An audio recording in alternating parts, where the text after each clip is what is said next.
Hey everybody, welcome back to Reimagining the Internet. I cannot tell you how pleased I am today to have with me my friend Omar Wasow. Omar, until very, very recently, has been an assistant professor of politics at Princeton University. He's just moved to Pomona College. The West Coast gain is the East Coast loss.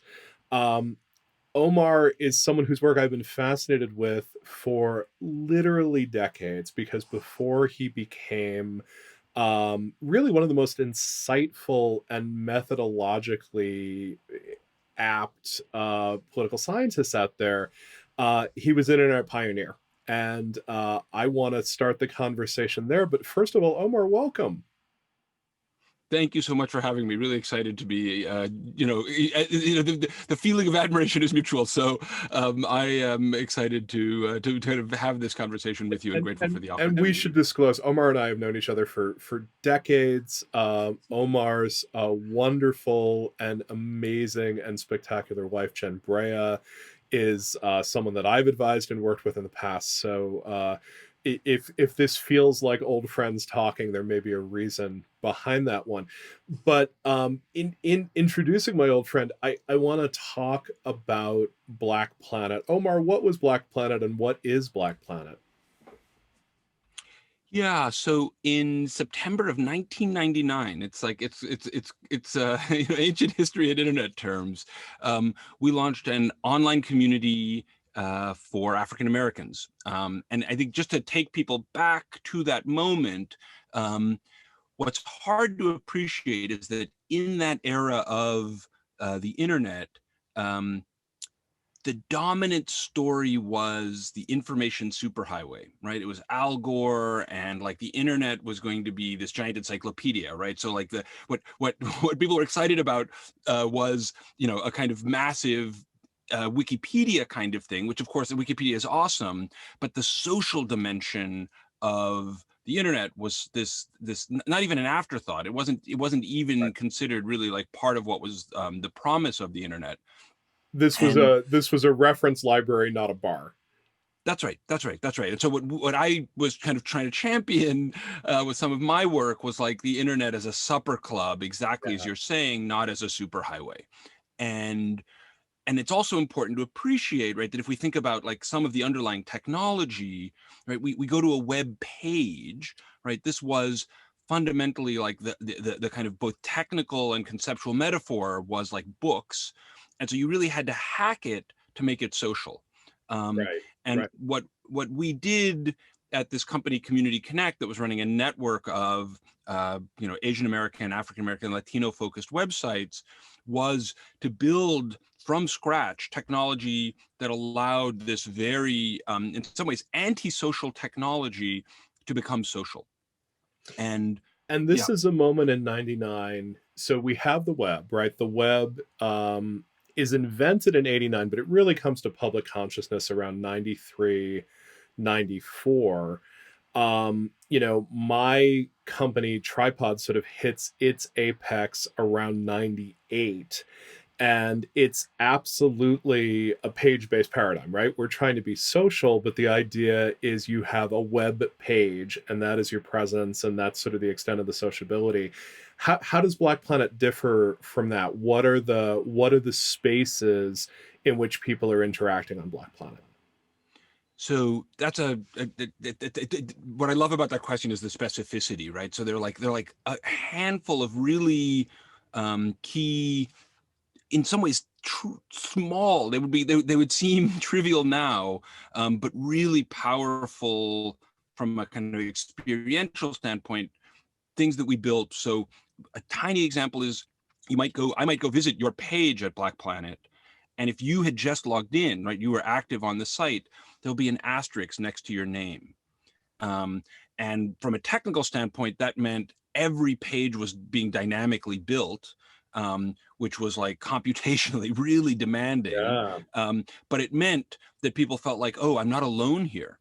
Um, and early on in the first couple of weeks, a friend of mine said, it's so impressive that when I go to your homepage, it says, there are 1,000 people on Black Planet now, but don't you worry that like that seems like not that many, right? And we were like, well, it was 100 a week ago, it's 1,000 this week, and it just took off. And the kind of demands computationally of that were such that, like, we just had this process. We'd set aside $1 million of a marketing budget to try and, like, generate outreach, and we had to freeze that because the growth was so fast that we had to put everything into servers to kind of handle that kind of demand. And so the point being just that part of why it hadn't been done was that it was like technically quite hard. There were other things, like we built our own little instant messaging app that allowed people to have like live dynamic conversation, again, built entirely out of like web pages. We had other elements that are quite common but weren't always a kind of standard part of a web page. Message boards, you could sign somebody's guest book, right? And all of those elements together, I guess the last thing I would say that really mattered from a technical standpoint was that there were definitely tools that allowed you to do each of these things that other people had built. They hadn't all been integrated into one relatively seamless platform, except on services like America Online, where you were paying $20 a month. And so we were offering a kind of a free, highly social alternative on the web. And it just, and so for people, particularly groups like college students who had access to fast internet, it just took off like wildfire. So it wasn't necessarily any one particular technical innovation. In many ways, it was sort of taking things that we'd seen on the web, things that we'd seen on dial-up services. Of course, in many ways, you'd worked on some of these dial-up services earlier. You had worked on New York Online. How did that relate to this whole development of Black Planet? Yeah, so there's this moment, a kind of golden age for those of us of a certain age, of bulletin board services, right? Yeah. And so pre-web, the social internet, that sort of, it's not really the internet at that point, but the kind of the social online medium is dialing into a computer, and often a hobbyist's home that might have anywhere from 2 to 20 phone lines. And the most famous of those were services like The Well. In New York, there was one called Echo. Mhm. And they were built around social interaction. But they kind of sit in this slightly intermediate space because they weren't connected to the internet typically, except maybe for limited email. And they were often text-based, so the interface is like super kind of, demands a fairly Yeah. committed user. And that whole history just sort of disappears once the web takes off, and even AOL gets kind of knocked out as the kind of the largest bulletin board service we had. But what's important about that history is that's where the kind of proof of concept of like a social online medium was demonstrated, right? That actually what And really there's matters is enormous interaction amounts with of other people. there's enormous amounts of literature around this, right? I mean, we've got folks like Howard Rheingold sort of writing some of these first celebrations of internet community, and those are not web communities. Those are these text-based communities like The Well, and like something like New York Online. Yeah, that's right. And so it's partly so I mean, I think there's kind of two dimensions to which this early bulletin board service world matter. One is that that's where I cut my teeth, right? So my dad comes home with one of the early Macs, like the one behind your shoulder, and has, ta-da, has a 1200 baud modem. Mm. This is, mid 80s. And this is, I'm totally geeking out here, but indulge me, right? Like this is, the 1200 baud at the time was as fast as you got, but like, because other people had 300, but it meant that text loaded slowly, and it was awesome. But it was like, the idea that you were going to download a photo was just inconceivable, right? Let alone video. And so in that world, like what's exciting? What's exciting is interaction. And that can be very engaging and low bandwidth. And so that's partly where I kind of learned like what pops online is when I was a kid joining online bulletin board services. And then I came out of college and was like, I didn't see anything that was a multicultural online community in a way that like really tried to plant a flag as like, this is who we are. And so that led to me, about a year after college, starting a service called New York Online that was 20 phone lines into my Brooklyn apartment. Oh, wow. The phone company thought I was running a phone sex operation because Uh-huh. they were like, why would you want 20 phone lines? And I'm like, this is not an apartment where I could fit 20 people. And so this was a bootstrap kind of operation, but it was again an opportunity to test this idea that like what really is powerful is connection with other people. And it's not to say that information isn't also really vital and valuable, but it's not the only thing that moves people online. And in fact, it may be that information is kind of second or third order as compared with connection. So so that was another period where we were running this highly each kind of these bulletin board services had its own identity, and our kind of metaphor was we're like the subway. We're a network that Mm. connects the whole city, right? And that was really important to me. And I think it's also, I'll just like one other kind of going back in time Yeah. sort of memory is that it's also important to appreciate that at this moment the Black community is thought of like one of the dominant stories about Black folk in the internet is the digital divide.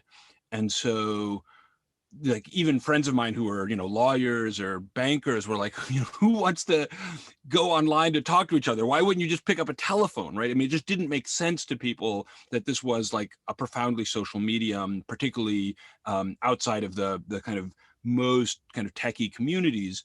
And so there was a process of kind of like educating the world about how magical online social media could be.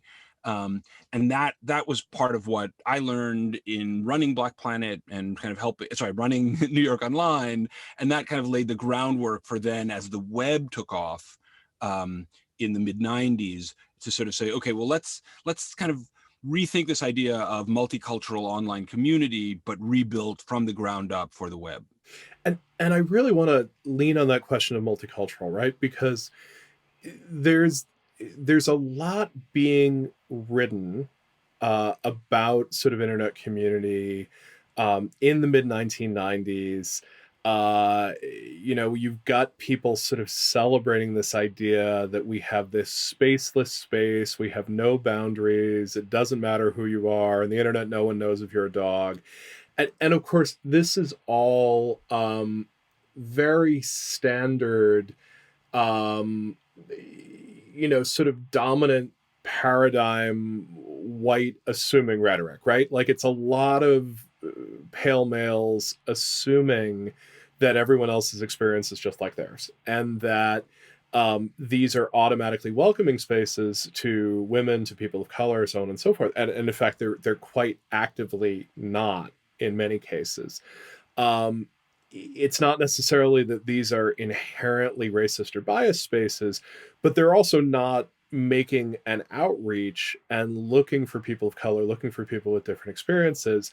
It's more this assumption that if we just have a common ground, the world is now equal and a level playing field. What what sort of feedback did you get in creating an explicitly Black space online, sort of at the moment that you're opening this up?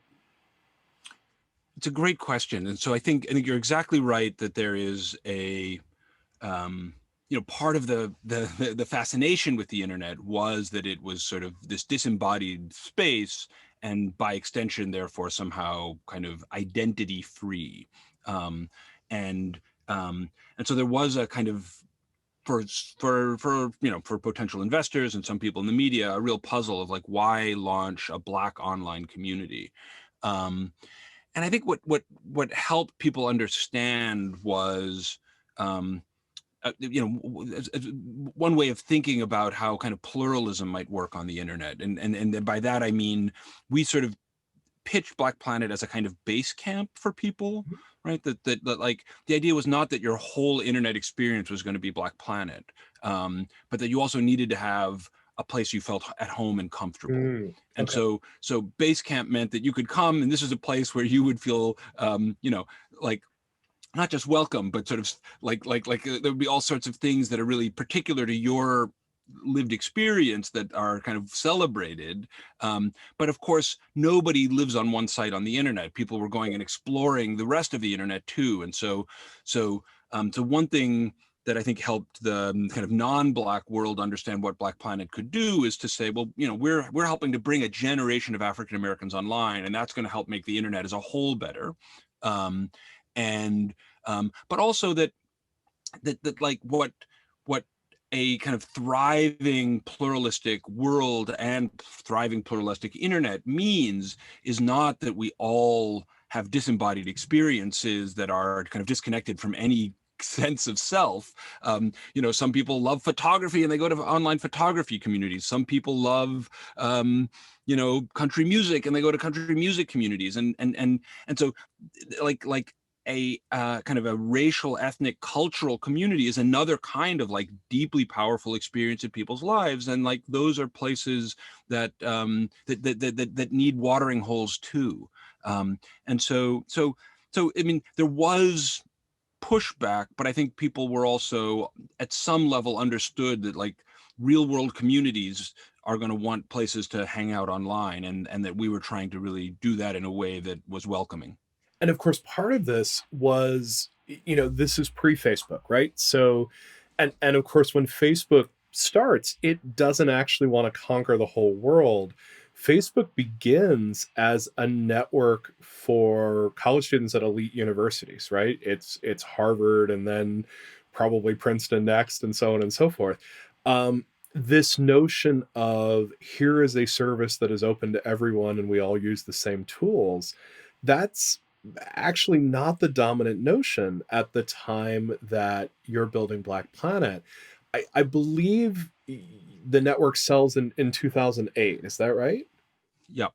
So, and at that point, it's the fourth largest social network on the web. It's a big deal. I mean, Facebook has formed then. MySpace is out there. Um, why was this so successful, and why was that the right time to step back from it? Yeah, so it's I mean, it's helpful to just underline a couple of the points you made, which, for people who've come of age with Facebook as the dominant site, or Facebook and Twitter and a couple of others, that this is an era where it's much more that, it's churning, right? And so we've got like lots of different sites coming and going there. You mentioned Tripod, and there's one called The Globe that came and went in the early 2000s. Even 6degrees.com, we want to go way back, right? GeoCities, And absolutely, yeah. and so it's like there's this, and this is a kind of classic pattern we see on the internet, is that there are lots of people experimenting, and then there's a kind of convergence to a few dominant players, and so what happened. So in 2005, I actually went back to graduate school. Like I felt like in some ways we had done a lot of what I had hoped to do, which is to kind of help get a generation of Black folk online, get them excited about these technologies, get them excited about learning HTML to trick out their home pages. And the learning curve had kind of flattened for me. And so I went back to school. And so in 2008, the world, as you noted, was starting to, Facebook was essentially sucking a lot of the air out of the social world. And so that in that period of consolidation, it made sense for Black Planet to join a larger company. And so we were acquired by a media company called Radio One that had a focus on serving African Americans in both radio and television. And so we became the internet arm of a kind of multimedia focused company, or multi-channel focused company, targeting kind of urban/African American audiences. So interestingly enough, Black Planet has sort of rebooted and relaunched. This is sort of a post George Floyd, like a need for that home base, that base camp that you were talking about. Have you been involved at all in the reboot, or any thoughts on it? So I haven't been involved in the reboot, but I get asked on Twitter all the time, like, could we, like, I mean, I think the thing that's really important that might help, again, going back to this question about like what role does a site like Black Planet serve, and to, by extension, any sort of niche focused site, and that is that there's, I think we often think of the internet as being a technology where kind of the more people use, there's this idea of increasing returns, right? So the core idea of increasing returns is that as more people use something, it gets better. That's not true for all technologies, but for a lot of information technologies, that's true, right? Where the classic example is like, you're the only one in the world who has an email address. It's not very useful. But as more people come online and use email, your email becomes more useful, right? And so for a lot of social tools, right, like, I don't know, something like, we could think about eBay, right? If it's a kind of commercial marketplace, the more buyers there are, the better it is for you as a seller, or vice versa. But with niche communities, that actually doesn't entirely work out, right? There can be decreasing returns, because if you have, I mean, just to pick a simple example, if people are discussing, I don't know, their favorite Lebanese restaurants, right? And it's a Lebanese community, and they really know their Lebanese restaurants. If you have a bunch of people who are kind of like the tourists who are like, oh yeah, I went to a Lebanese restaurant once, and here's this place, like, actually the quality of discussion can go down, right? And so you get this decreasing return, and that's like a core problem of a lot of social experiences on the internet, is that like they get really big. It's sort of the I'm forgetting, I think it's a Yogi Berra line, right? That bar, nobody goes there anymore. Nobody That bar's goes there. It's so crowded. Yeah, it's too crowded, right?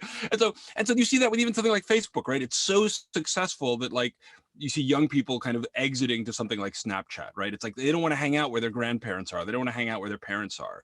And so you can get that kind of, it's not just an increasing returns dynamic, it can be a decreasing returns dynamic. And so all of which is to say that niche sites have real value, because when people have a kind of shared experience and shared expertise, the quality of conversation can be quite different, can be much better.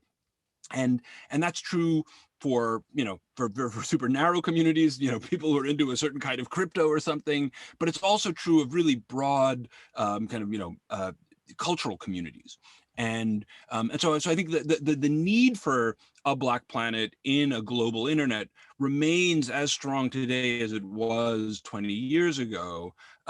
It's just in some ways harder to do successfully now, because Facebook is so dominant, because it's the niches are sort of in some ways being subsumed by these larger enterprises.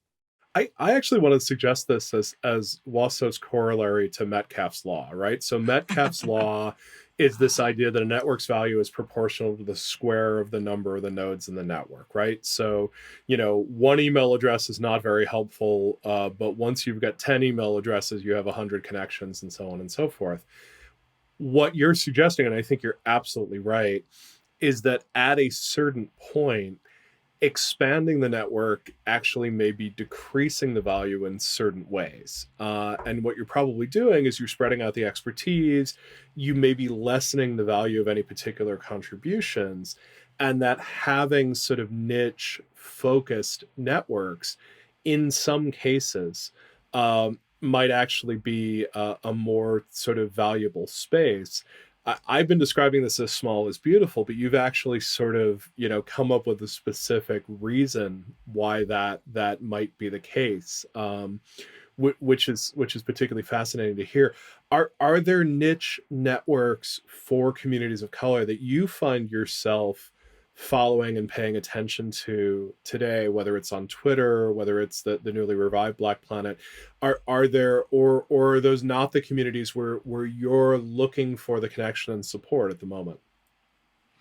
So, I think part of what's also happened in the last maybe decade or so is, as Facebook has become ascendant, some of those communities have moved to different kind of platforms. So there are email lists I'm a part of that capture some of that community.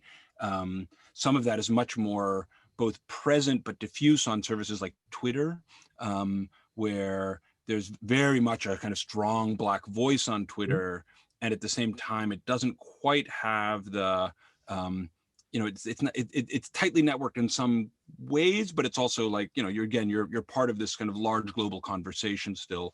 And so it's not, there's not one locus in the way that maybe Black Planet was 20 years ago. And I think I think what gives me some hope about kind of the opportunity for niche networks to grow is that when we launched Black Planet, the a classic example of like how hard this was we had we bought an industrial strength 1 terabyte drive, right, which at the time was just like inconceivably Ooh. large. That cost us $100,000, right? It's now $100 at Costco, maybe less. And just like a lot of the infrastructure that we needed, we had to cobble together by hand. And so there are more and more kind of off-the-shelf open source, like you can do an instance of Facebook with open source software that's kind of a white label Facebook platform, right? And so I think it's possible that we will see more Thousand Flowers bloom in the future in the way that the bulletin boards era had allowed as well. But right now, it's still hard because everybody sort of has their friend networks on, maybe it's Instagram or maybe it's Facebook or maybe it's Twitter, but it's like getting people out of those networks is going to be hard, except where there's like really powerful kind of niches. Right, trying to figure out how we beat that lock-in, because of course no one wants to lose those high school friends or grandma or so on and so forth, but also those conversations that can happen in those niche networks really are special and are powerful. Um, so I want to transition a little bit, and it may seem unrelated at first, but I actually want to promise the listeners that these two topics connect one to one. Omar mentioned that he went back to grad school in 2005.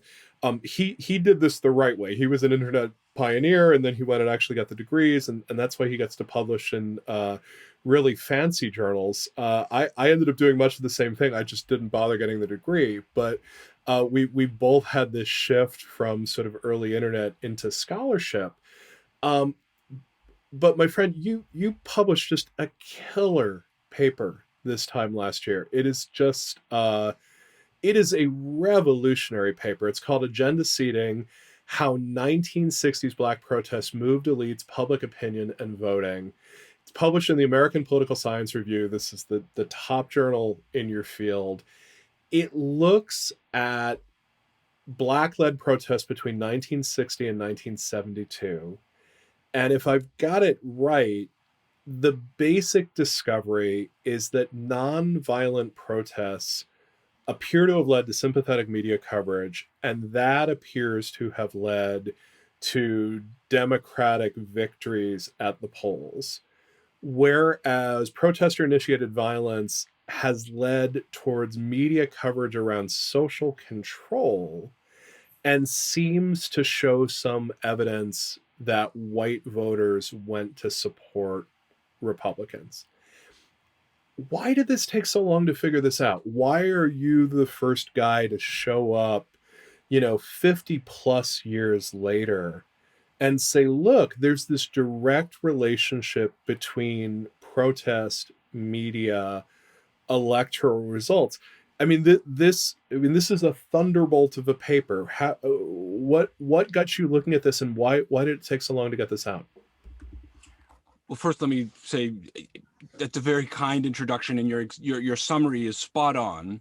And I would say, to the first part of your question about kind of the timing of this paper, I am standing on the shoulders of many giants, including some of your own work that shows protests are influencing media. And in particular, I'm standing on the shoulders of the activists who kind of figure these insights out in the 50s and 60s. And so there are folks who are very strategically using the media to amplify their own voices throughout the mid-20th century as a way to essentially use moral capital to advance their own agendas. And so so in some ways, I think maybe the first thing I would say is that, like, I think in part of what I tried to do with this paper is really to listen to what activists were saying and Mm, doing, so that I could sort of sort of see the world through their eyes, right? So that's and so in some ways, if there's a theory there, or there's an idea that's compelling, like, first and foremost, it's John Lewis, or it's Ella Baker that deserves credit, and then.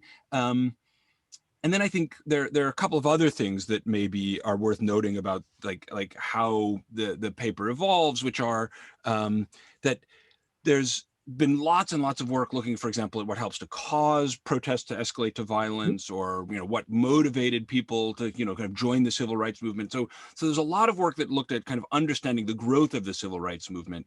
There was much less work on thinking about kind of how that mapped to elections.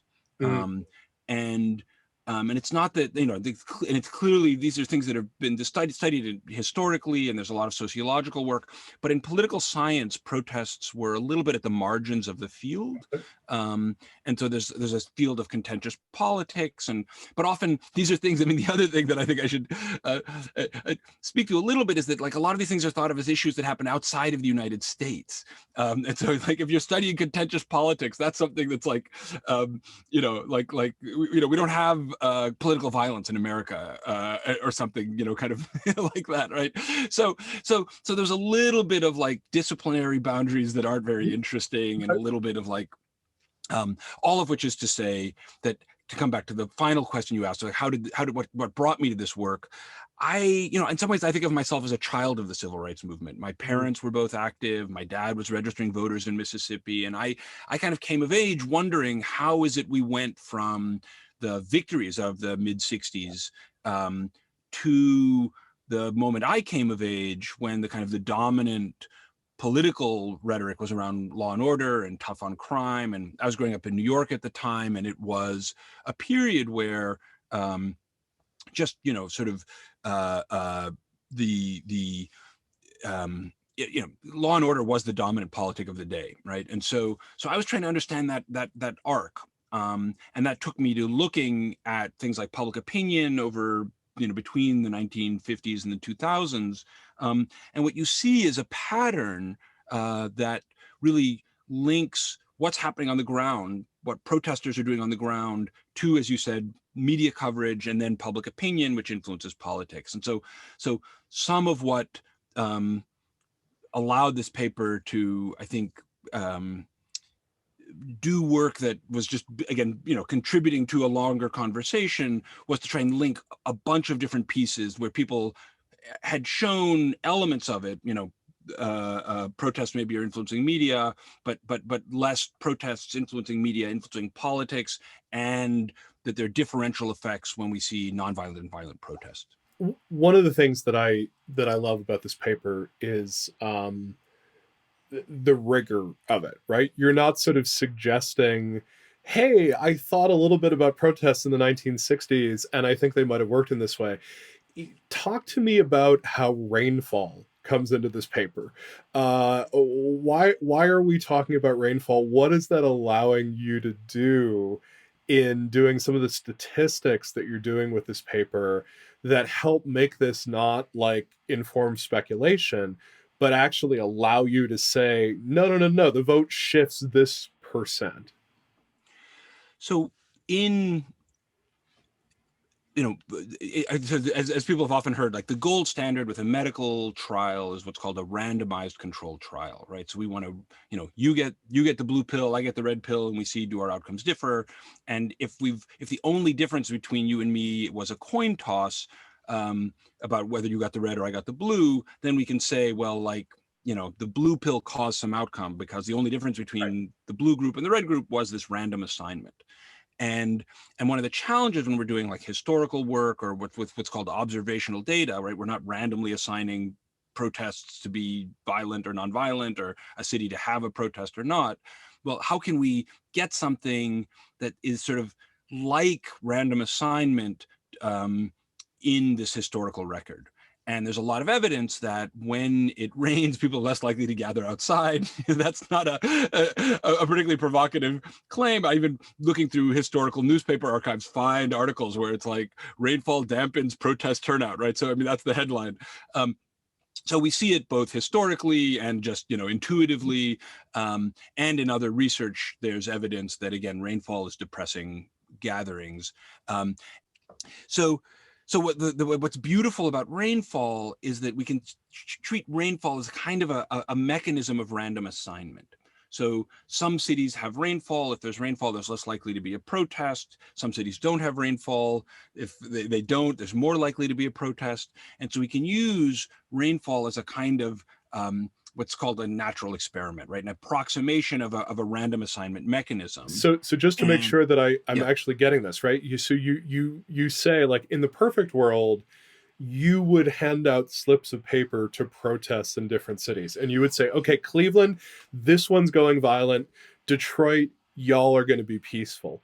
And obviously we can't do that, but weirdly enough, rainfall actually sort of does that. It suppresses protests in some places and it enables protests in other places. that, That's part of how we get the natural experiment out of this? that's right. Yeah, I mean, if we had godlike powers and could do things, social scientists might say, okay, let's have a revolution in this country and let's not have one there, and of course we can't do that, right? And so we have to look for things that are in some ways predictive of this thing we care about. In this case, maybe something like an uprising. And and so what and the kind of the key idea is that rainfall is influencing protest activity. Protest activity is influencing politics, and so, like, voting. And so we can use rainfall as the assignment as this kind of way to approximate the coin toss, the random assignment that allows us to say these two groups are very similar, except that some at random had the protest, some at random didn't have the protest. And then we can compare those like twins in a twin study and say, okay, well, did the treated twin behave differently than the untreated twin? And what I find is that and there's one other detail in this, which is that in April of 1968, Martin Luther King is, tragically assassinated. And there are 137 protests that escalate to violence in the week following his assassination. And so what I look at is not just rainfall generally, but rainfall in a very specific time period. And I find that rainfall before King's assassination doesn't predict voting in November. Rainfall later in April doesn't predict voting in November. But rainfall in the week following King's assassination predicts a shift away from the Democratic Party. And because there's no really plausible story for why rainfall in 1 week in April is predicting voting in November, but not other weeks, I make the claim that we can say protests that escalate to violence cause the white voters to shift to the Republican coalition. And to be clear, there's lots else going on, right? There are candidates who are making appeals for law and order. There is the underlying antipathy of white voters to Black concerns, but all of that's there in every county. And so it's rainfall, and to be exact, rainfall through protests, or what we really care about is this protest activity having these effects. And so the last thing I'll say is, like, part of what I think this matters is the protesters are saying we want more equality before the law. There is this echo of the kind of Black Lives Matters claims of we want there to be less state violence against African Americans. We want there to be more broadly racial justice. And what we get in response to those particular sets of tactics, protests escalating to violence, is in fact a counter mobilization in favor of more repressive policies. So clearly the implications of this paper are very straightforward. We need better umbrella technology for protests, but beyond that, that prediction that essentially that a protest that escalates towards violence can be counter mobilizing in terms of media effects and voter effects, that turns out to be really controversial. This paper caused quite a stir when it came out. The political consultant David Shore tweeted out a pretty neutral summary of the paper. He was clearly excited about the paper, summarized it in a way that wasn't all that radically different than the way that I just summarized it, and lost his job. Why was this paper so controversial? Why did people, and particularly people on the left, freak out so much about this paper? It's a great question. I mean, it's still something I'm making sense of, and I want to underline that I think David Shore was wrongly accused of anti-blackness. I thought it was baseless, and I feel for him at some core level. Um, the um, I also have some empathy for the people who attack the paper, and Shore as just the messenger. And I think there are a couple of things going on. So one is um, the paper. There's just this kind of sort of remarkable timing, which is the paper, after I've been working on it for 15 years, gets published about 4 days before George Floyd is killed, right? And so in the wake of Floyd's murder, there's a kind of almost funereal like quality where people are angry and mourning, and into that moment, discussions of, you know, 1 or 2 percentage point shifts in the Democratic vote share feel, I think, to people in some ways sacrilegious. And so there's a kind of, as a social scientist, I'm deeply sympathetic to what Shore and others are, sort of trying to figure out, which is how does this particular moment, kind of influence downstream outcomes. And for other people, they're like, a man was murdered. This is not the time to talk about, how the Democratic Party does, right? That's not what this is about. And so I think that's one sort of lesson for me, is to just think about, like, in certain contexts, one needs to have a deep regard for kind of what's like the emotional resonant feeling people have, right? Is there room to even talk about the statistical effects or the political consequences, right? So that's one thing, and I just think that's in general going to be a challenge for social scientists in a moment that's deeply emotional.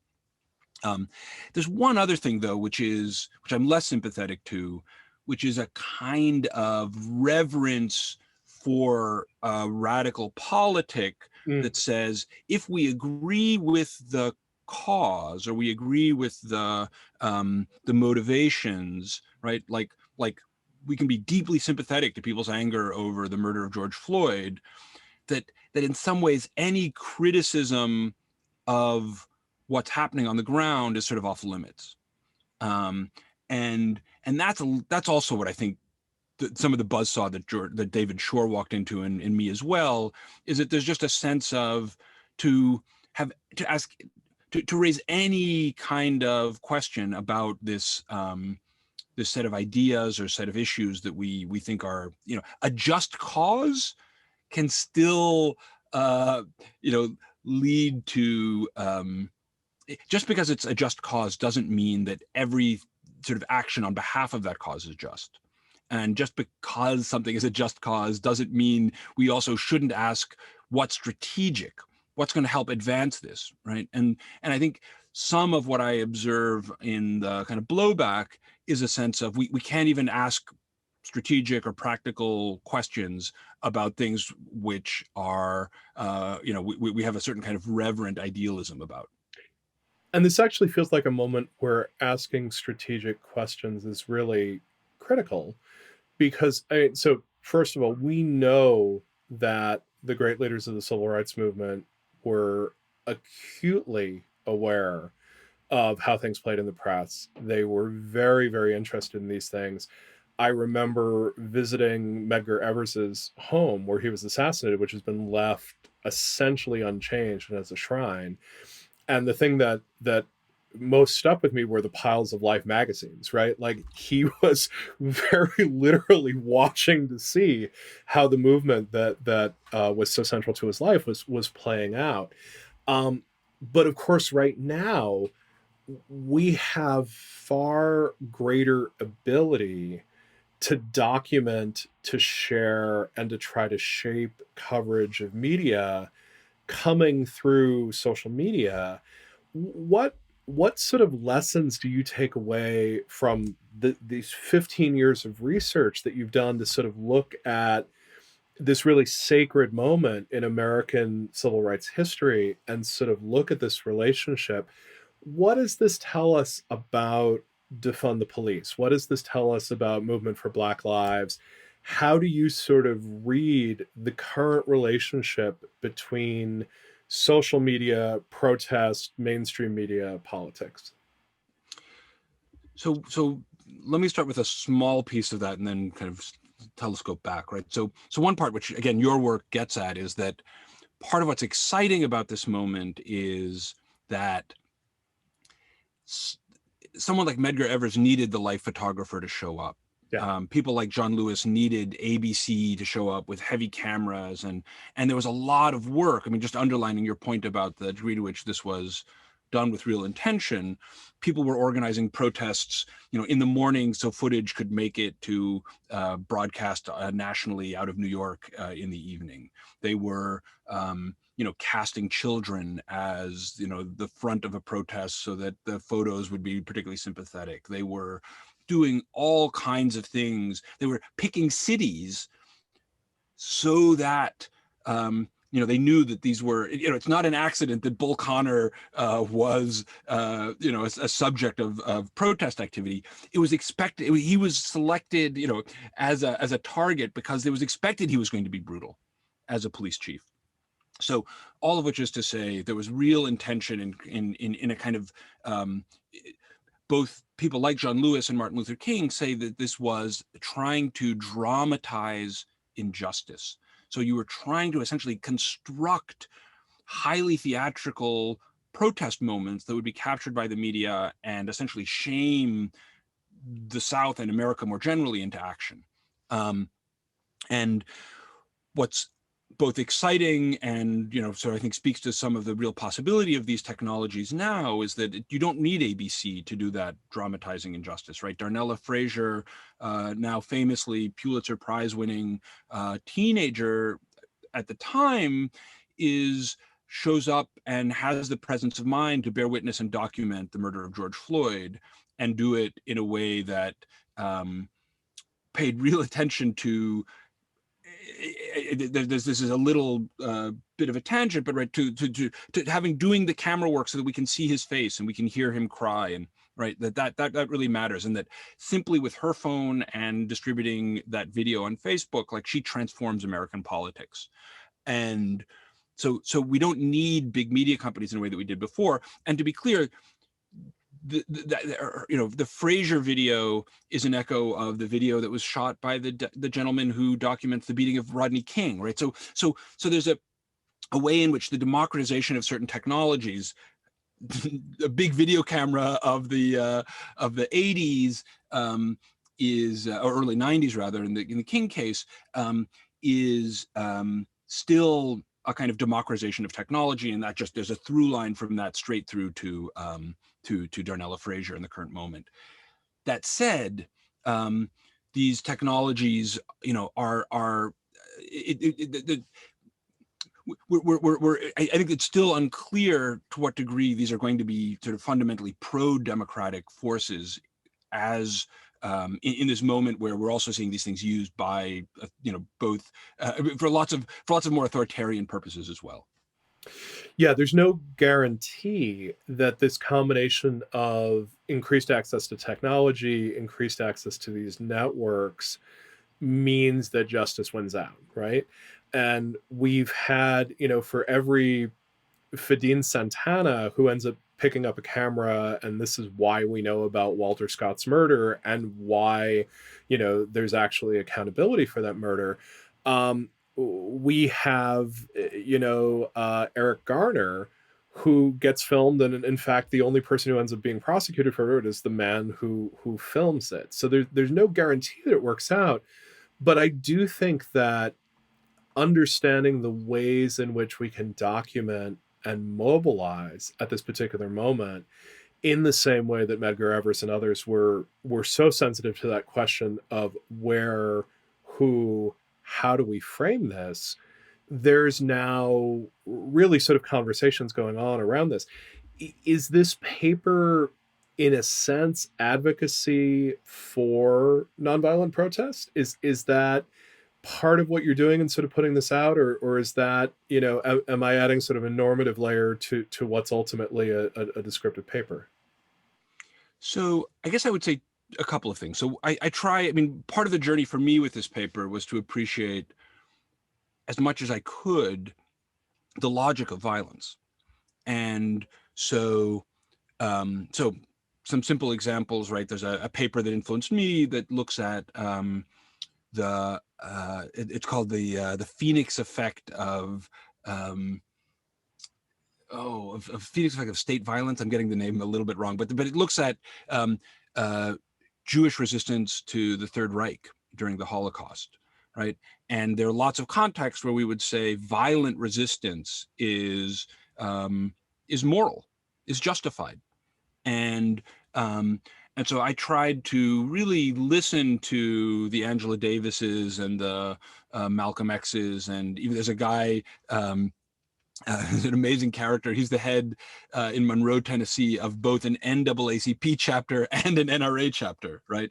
And it's only in taking up arms. These are World War II veterans Yeah. who are resisting the Klan coming into their neighborhood at night, and so they shoot into the sky to scare away essentially domestic terrorists. So I try in the paper to the best of my ability to say violence has a place in resistance movements, um, but if you have access to some kind of relatively free and potentially sympathetic media, then there's this other tactic, which is this is the idea of agenda seeding, to seed your issues into that media and use the media as your weapon. And in that case, nonviolence has a really powerful capacity to give people who are despised an upper hand, people who are statistical minorities, kind of the voice of some of the most elite, most powerful figures in society. So it's not. So I mean, I don't know that comes through, but what I was trying to say is violence may be justifiable, but it's not always necessarily the tactic that's going to get you that's the most effective tactic. And of course, what's fascinating about this, right, is that so at the heart of this paper is this sort of question of asymmetric power in a democracy, right? African Americans are a minority in the United States. And this question of how you get issues like racial justice onto the table requires this sort of asymmetric focus. If we are democratically setting the media agenda, it's unlikely that the rights of African Americans are going to sort of make it to the top. You're sort of talking about this idea that there may be cases, if we have an institution that is doing its job, it's actually amplifying concerns, and frankly, if we trust it, right? At the end of the day, there's a certain trust of Life magazine. It's not a trust that they're going to do the right thing all the time, but it's almost a trust that they're sort of predictable and manipulable in a particular way.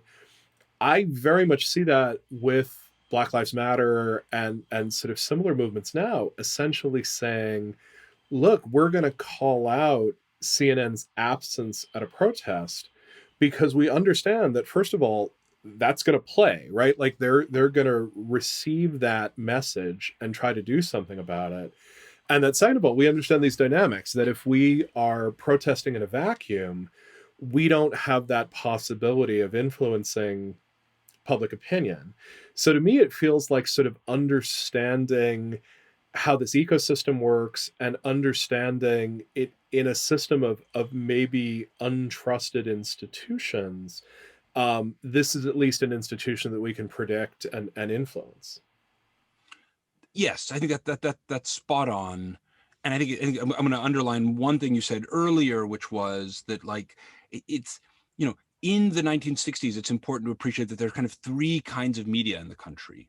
There's a pro-segregation, essentially newspapers in the South, newspapers, radios, a little bit of television. Um, there's a kind of national media, in particular TV, that's sort of indifferent to the concerns of African Americans. And then there's a black press. Mhm. And so the black press is paying attention to black interests, but NBC was not, there were unless African Americans were kind of putting those issues on the front, forcing those issues to the front page. And I would add one other detail, which is that even when the press is, sort of trusted and, relatively attentive and somewhat independent, what some of the activists of the 1960s figured out was that if we have a protest and everything goes relatively peacefully, some people are arrested, and that can look to a relatively indifferent, larger white America as the system working as it should, right? Like you have the right to engage in civil disobedience, you go to court, like that's how America's supposed to work. So we don't need to do anything. And what really forced the hand of the country was these incidents that looked extreme. Right. So it's when nonviolent protesters are met with a brutal repressive state that the larger conscience of the country is shocked. And so that really became the core strategy, is how to shock the conscience of the country. And that's hard because it means in the first case, just potentially risking injury, trauma, death as protesters. And then it's really hard to sustain nationally because your kinfolk are watching people they empathize with deeply getting harmed. And for a lot of people, it's hard to sustain turn the other cheek indefinitely. At some point, an eye for an eye becomes a kind of just logic. And so I think the kinds of tactics that were so successful in the 1960s also have embedded in them an element of their own undoing, because it's an exceedingly difficult tactic to sustain indefinitely. Now, it is possible to have some effect with large nonviolent protests that generate media, like the March on Washington, but even very big events are hard to produce. So it's a tactic that can work, engaging in tactics that produce repression, or producing very large events that get attention, but neither are easy. So let's bring it in for a landing. We talked about sort of two, I think, really big ideas here. The first one is this idea that even within networked environments where it seems like networks are more valuable the bigger they are, there's a subset of networks, there's niche communities where the value may actually come from being focused, from being highly knowledgeable, from being supportive, from being a community where you can be your authentic self. We've talked about this idea that protest, its documentation, can shift media coverage, can shift mood, can shift voting behavior in a way that's clearly demonstrable. You and I think, are both fascinated by the change in the media ecosystem, the change in the social media landscape. Knit the two together somewhat for me. As we're thinking about this new wave of racial justice movements, as we're thinking about um, structural racism in the United States and finally confronting some of these demons that we've been living with for hundreds of years, how do you find yourself thinking about this new media environment where it really isn't the 1960s? We have a highly partisan media. We have a social media that is both very open, but also controlled by a very limited environment. How do you find yourself, both as a scholar and an activist, sort of trying to navigate the confluence of these two ideas? Great, big, rich question. So let me pick one small part to begin, and that is that, going back to your question before about like what are some of the lessons of the agenda seeding paper, I think one for me is that that activists in some ways should try to think like a camera, that there's just something very powerful about how media will amplify what's happening on the ground, and that can work for you and against you. And so when I was watching coverage in the early Floyd protests of, like, there was a Starbucks in LA that was getting vandalized, and like CNN sat on that for like 10 minutes, right? And and that takes the focus away from a concern about state violence against, in particular, unarmed African American men, right? So we want to kind of keep the focus on the core injustice. And so thinking like a camera can mean a couple of things. One, it can mean, in the case of, again, someone like Darnella Frazier, having the presence of mind to bear witness with your cell phone camera. But it can also mean organizing events that are camera friendly, right? So like in Denver, there was a die-in, and there were just these very powerful images of, I don't know the number, but hundreds of young people in particular, like laying on the ground, right? That's an image that could make the front page of a paper. Definitely made the evening news. And then the third way I think thinking like a camera can matter is just there are moments where somebody might, in their rage, in their anger, want to, I don't know, spray paint a wall, or, throw a brick through a window. And again, we might empathize with the level of anger or rage people have, but that individual can also sort of say, well, how is this, we used to joke in the early days of the internet, right? Don't send an email that you wouldn't want to end up on the front page of the New York Times. And I think there's a kind of an echo of that in this idea about how to be, what are the kinds of tactics that can be very effective. And those tactics will end up, particularly if they are dramatic, in the news, but the burning car may not focus our attention on the issue of injustice.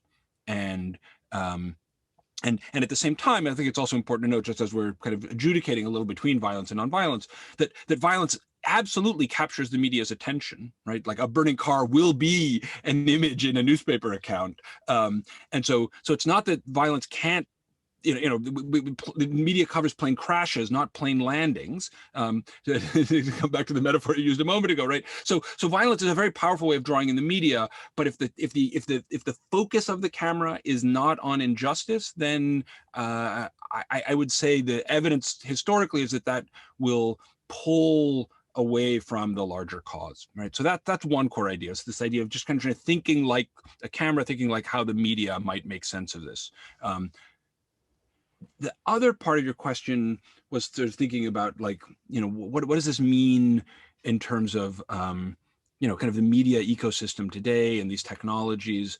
And there, I think it's we're in this transitional moment, and I think it's very hard to know exactly how this is going to play out. So on the one hand, something like, there is this more partisan media, and I think that matters a lot. And at the same time, in the South in the 60s, right, there was a pro-segregation media. So I'm not so sure that how different it really is. Yeah. And of course, so let me try to kind of come back to some, kind of clear takeaways. I think there is an opportunity. What we saw over the last year and a half is that certain kinds of narratives can punch through. And so we saw, there were police forces that criticized what happened in Minneapolis. You almost never see police forces criticize each other. There were conservative commentators who said what Officer Chauvin did was beyond the pale. And so I think there is still fundamentally a capacity for capturing a moral high ground, for certain kinds of stories to capture the national attention, and to move public opinion in ways that are consistent with what activists concerned about state violence might want people to be focusing on. So I think that kind of core pattern was true in the 60s. It's true now. And I also think we see evidence of the steady drip, drip, drip of these videos as disheartening and depressing as they can be. And in some cases, I can't even watch them because they're just it's too emotionally hard, is that public opinion, particularly among young people, is shifting, right? So there's a sense that discrimination against African Americans is an issue, has become more supported as a position. That the police might discriminate against African Americans has increased in support. So I think that we do see broad shifts in public opinion, again, consistent with patterns in the past. And I think the cell phone camera footage really is powerful in its capacity to allow people to kind of walk in the shoes of folks who they had never walked in before. And it's not just, to be clear, African Americans, that we see this on other issues as well, right, around the world. But there are always sort of movements and counter movements, and it's not clear to me that the ways in which these technologies can be mobilized by conspiracy theorists and disinformation actors and authoritarian states and movements I'm not sure, in the contest between these kind of pro-democratic aspects of the technology and these anti-democratic aspects of the technology, which will carry the day. And that's I think for me, one of the big ongoing puzzles, because there's a way in which there were, your work and mine has sort of generally celebrated these democratizing aspects, right? I mean, a service like Tripod was giving everybody a printing press, right? Like, that's kind of magical. But it turns out in a lot of cases, what that means is that it actually seems to empower authoritarians in a way to promote narratives that are, that are even less consistent with like a thriving, honest, democratic society. And if we weren't already at the point where we're going to have to do a two-parter around this one, we'd bring in Morozov. We'd talk about how India is starting to control both Twitter and Facebook and sort of control a narrative there. Omar Wasow, what a pleasure and what a joy to connect, history going back to the 1990s with some of these issues that are just incredibly fresh today. Thank you so much for being with us. Thank you so much for having me, Ethan. A real pleasure. And look forward to our next conversation. Yeah, I think we actually probably will figure out how to cut this in two. I think we'll probably do one up through Black Planet, and then we may do one on the paper. So totally off the record, I'm actually going to stop my local recording. Are you friendly at all with Fabio Rojas? Yeah. I mean, we've only met once or twice, but yeah, our work. I actually cite him.